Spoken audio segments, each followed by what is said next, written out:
que você está sentindo que é o que a gente está falhando como sociedade hoje em dia? O que você acha que é o nosso maior erro hoje em dia? Cara, o erro de hoje em dia é o erro de sempre. É o erro de séculos atrás. É achar que existe uma classe que é dominante, uma classe que é melhor que a outra, que existe um ser humano de menor qualidade, de menor valor. E isso se reflete de várias formas. Se você acha isso na escola, você cria bullying. Se você acha isso na rua, no jogo de futebol, você sai na porrada. Se você acha isso na política, você mata pessoas. É simples assim. Loucura, né? Porque é verdade, né? As pessoas, muitas vezes, elas tomam decisões egoístas, elas ficam em posições de poder, e elas, em vez de entender a posição de poder e como impacta as decisões delas, cagam. Elas ficam só pensando em como o poder pode influenciar positivamente ela, exclusivamente. E é isso que aí acaba Esquece fudendo do cara tudo, que tá né? lá, que tá acreditando nesse cara, que tá Sim. depositando todas as fichas nele lá pra ele, porra, ter um amanhã mais maneiro. A gente sempre fez isso erradamente. No disco, eu falo disso, cara. Nessa música com a ADL, que inclusive a gente fez a única música que por enquanto eu fiz o videoclipe por conta da pandemia, não tá dando pra fazer videoclipe, né, e se expor e tal. Mas a gente conseguiu fazer o clipe dessa música com a ADL. Nessa música a gente fala de indignação política, né? Mostra que cada movimento político, partidário, errado, causa muitos efeitos negativos, desastrosos e às vezes irreversíveis para quem está lá do outro lado da ponta. E a mudança disso tudo não está neles, cara. Está em nós. Então é o que eu chamo no disco o tempo inteiro, que eu tenho falado em algumas palestras, que eu tenho participado de forma online, incentivando as pessoas a serem a própria mudança. Porque, tipo, se você olhar para a política brasileira, você vai ver que são sempre o mesmo perfil. As mesmas cartas, né? Homem, branco e hétero. E rico, tá ligado? E que não vive essa realidade. E tem que ter a mesma diversidade que tem no Brasil inteiro, como país, como nação, precisa ter na representatividade política, tá ligado? Não tem mesmo. Não tem, mano. Com certeza. Porque as pessoas também aprenderam a não gostar de política, aprenderam que política é ruim e aprenderam que é o outro que vai nos representar, tá ligado? Como se a salvação estivesse na outra pessoa. Então a gente vem há anos, há séculos pedindo para que esse perfil de político entenda as nossas mazelas. E quem vai entender as nossas mazelas é só a gente mesmo, tá ligado? Só nós mesmos.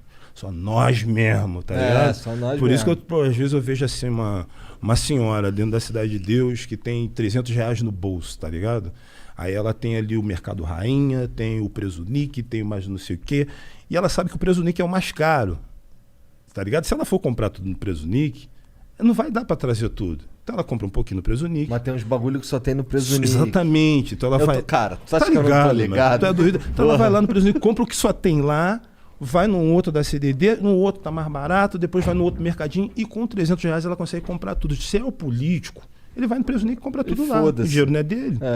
Agora, se ele for fazer uma reforma na casa dele, ele vai procurar o melhor preço, o melhor orçamento. Então, eu acho que a Dona Maria, que tem muito mais noção de gestão e de logística do que muitas outras pessoas. Verdade. Do que o Nossa, cara minha mãe era mestre dessa porra. Pô, Minha mãe minha fazia assim, ó, coroa, ó, vou nesse mercado aqui, tu vai naquele e teu irmão vai no outro. Aí a gente demorou. a gente deixava na fila, às vezes? Sim. Ficava na fila e tal. Cara, teve chegou uma fase, eu devia estar, sei lá, tava com 13, 14 anos por aí, que era eu que ia no mercado, tá ligado? Ia lá, aí ela já falava assim, ó, não, vi aqui tal lugar, vi na TV aí que, pô, tal bagulho tá mais barato assim. Porque assim, não fazia compra do mês. Eu ia lá comprar os bagulho que tava faltando, tá ligado? Então ficava de olho sempre lá nas paradas e toda hora era um mercado diferente. É isso que eu penso, mano. É tua mãe que tem que ser a vereadora, é essa senhora aqui que eu exemplifiquei, que tem que ser a deputada estadual, tá ligado? E assim vai entrando dentro da política e você vai mudando. Eu acho, na minha cabeça, posso estar redondamente enganado, mas eu acho que a gente tendo pessoas mais do povo dentro da política, eu acho que a gente tem a tendência de conseguir chegar mais próximo, com políticas públicas mais próximas do que as pessoas precisam de verdade. Do contrário, eu acho que eu vejo um distanciamento muito grande, até pelo histórico. Você vê que quando vem alguém dizendo que é a nova política, é alguém que tem o sobrenome do pai. Tá ligado? Então você começa a ter políticos de carreira. E que, tipo assim, não herdam somente o sobrenome do pai, herda também as merdas que o pai, o avô, o tataravô fazia, e assim vai. Então vai criando caciques, desculpe a população indígena, mas esse é um termo utilizado para exemplificar esse tipo de atitude dentro da política. Mas vai criando assim chefes, consertando aqui, dentro raposas velhas dentro da política. Coronéis, né? Também. Coronéis, é a melhor definição. Coronéis dentro da política que não querem largar o osso. Então ninguém tem um plano de melhoramento do Brasil. Ninguém tem um plano de melhoramento do Brasil. Todo mundo fala que tem. Mas ninguém tem. Mas ninguém tem, de verdade. Todo mundo tem um plano de poder, cara. É verdade. Todo mundo tem um plano de poder. Não, a gente viu isso provado mais uma vez agora com o Bolsonaro. Quem puder vai querer se permanecer no poder. Isso em qualquer instância, desde o presidente da República até do vereador, lá embaixo. Todo mundo quer se manter no poder. O que puder fazer para prolongar, não só tem direito a 2 mandatos, vamos botar para 3, não pode ter reeleição, mas é a perpetuação dentro do poder. Não existe um plano de governo, um plano de melhoramento do Brasil. Não, é só ficar ali mamando. Mas é aquilo que tu falou, se o cara herda, né, o sobrenome e herda também, porque o que significa herdar o sobrenome? Você vai herdar todo o capital político do seu pai, mas o que é o capital político do seu pai? É um monte de treta e mutreta que ele tem com um monte de gente no poder, e essas tretas e mutretas, elas vão carregar em você. Você tem o cu preso com alguém. Não. A partir do momento que você herda todo esse